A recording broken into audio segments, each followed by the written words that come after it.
Hello everyone, my name is Dibojyoti Banerjee. I am from KIT University, Bhubaneswar, and I am an electrical graduate. I believe that each and every child of our country should have the right to attain quality education. Today we are going to talk about waves.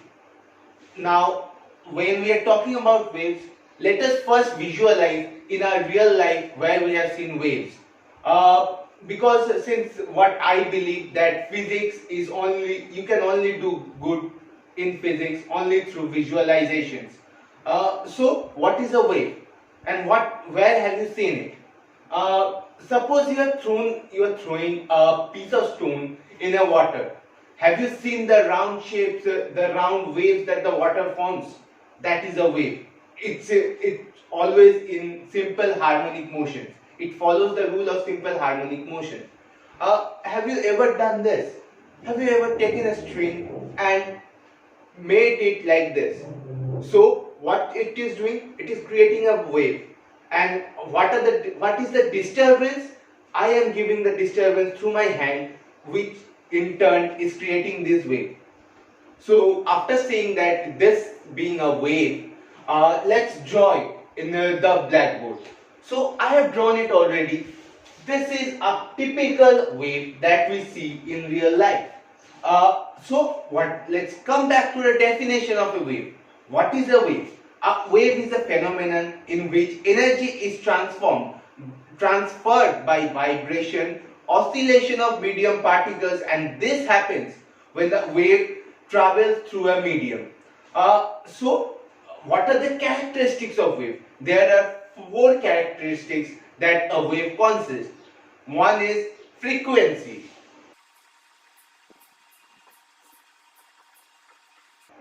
The second one is time period.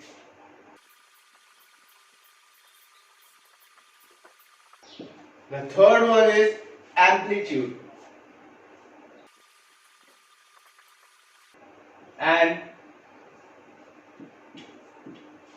And the fourth one is wavelength.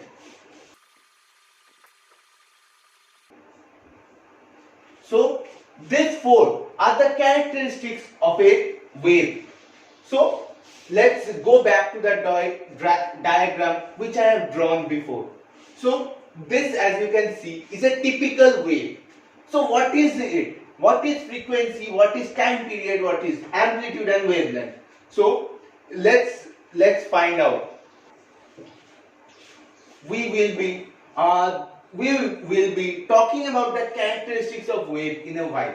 But first, let us first define what are the types of waves. What are the various types of waves that can travel through in a medium. So friends, we all know that light particles travels through vacuum, and it is also a wave. The light from the sun reaches us, but there is emptiness in between. Still, it reaches us. So we can find out that waves does not need a particle to travel. So depending on the particle through which a wave travels, there are two types of waves. Basically, mechanical waves.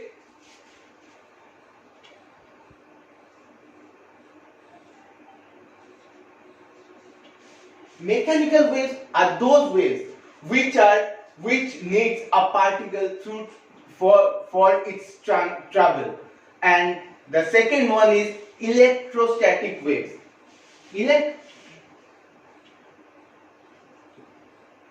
Electrostatic waves are those waves which doesn't need a medium to travel, but still, as we all know, as I have told you from the definition, that waves is nothing but a disturbance in the medium particles. So where is the medium particles in electrostatic waves? We will find out, we will talk about it in a while. Let's understand the two types of waves, that is mechanical waves and electrostatic waves. Mechanical waves need a particle. So can you guess some examples of mechanical waves? Some examples of mechanical waves are sound waves.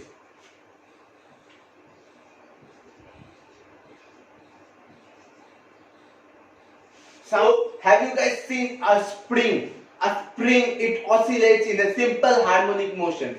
It is also a type of wave. So it falls under mechanical waves since the vibration occurs in the materials of the spring. So spring is an example of mechanical wave. And other examples are such as the string. The example of the string that I just showed you, the string, it vibrates, and who is creating the disturbance? My right hand is creating the disturbance.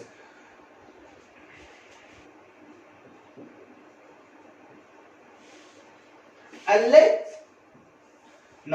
let's talk about some of the examples of electrostatic waves. The examples of electrostatic waves are light, X-ray. Now guys, after understanding the types of waves based on the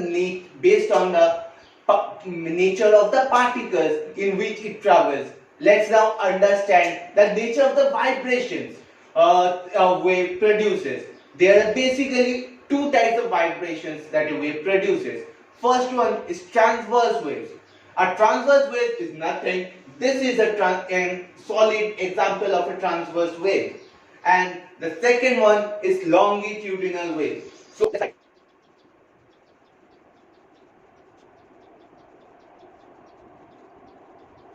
what is a transverse wave? A transverse wave is nothing but which creates a vibration in a transverse line.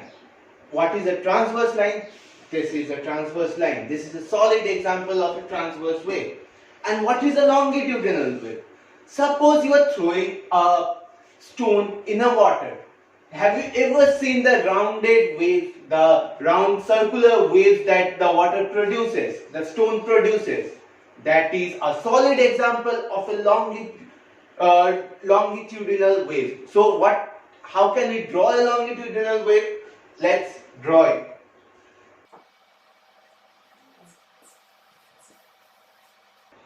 So what is happening here?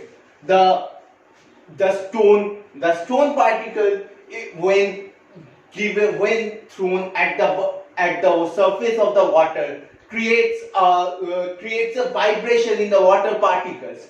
The vibration in the water particles doesn't flow in a straight line. It flows throughout all the water particles around it. So it is an example. So thus we can see this type of shapes occurring on the water surface.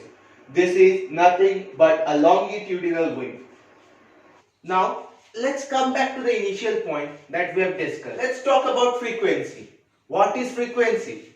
Frequency is the number of occurrence of a repeating event per unit of time. So imagine the frequency of a guest in your house increases.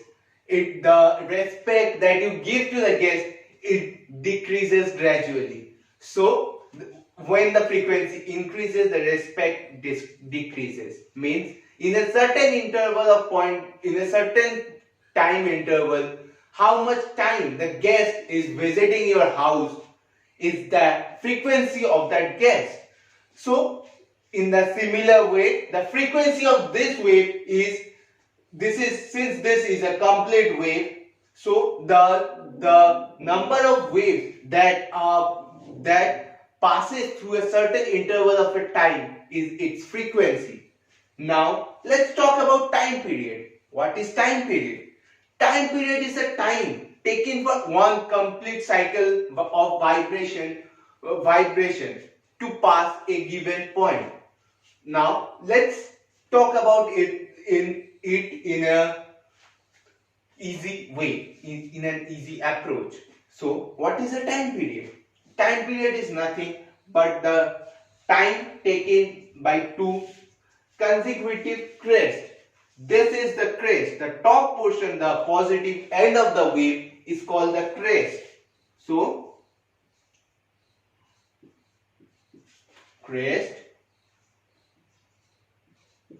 crest, this is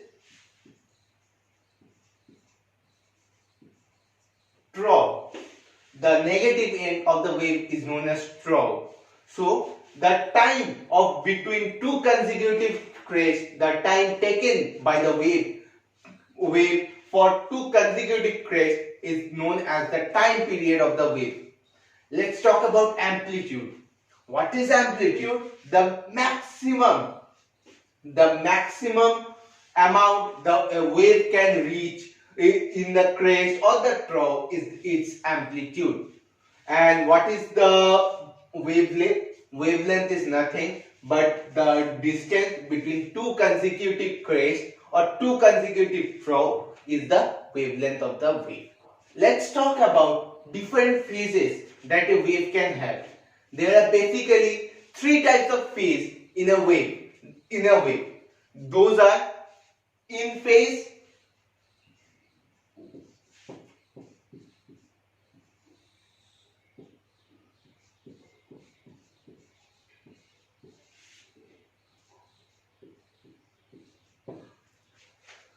the second one is out phase,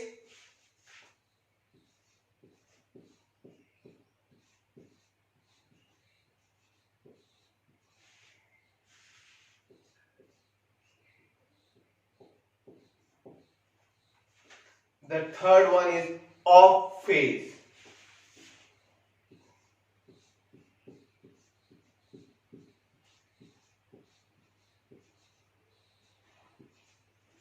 So, what is the in phase? In phase is nothing. In phase, let's talk about phase first to understand about in phase better. So, suppose these two are waves. These two are the two ends of a wave. Okay. So, when the two ends of a wave are in similar fashion, like this, when it goes up, both the ends goes up. When both the end goes down, both the end goes down. So we can say that the wave is in phase, which means that this is the sign of a phase. In phase difference is 0. And what is out phase? Let's assume that these two are again the two ends of a wave, and when two ends of a wave are not equal, like it goes up and it goes down, or it goes up, it stays down a little bit, then that means that both the phases are not the same. So it means that out phase, and that shows that phase difference is not equals to 0. And what is off phase? Off phase is nothing but when both the phases of the wave are in opposite direction.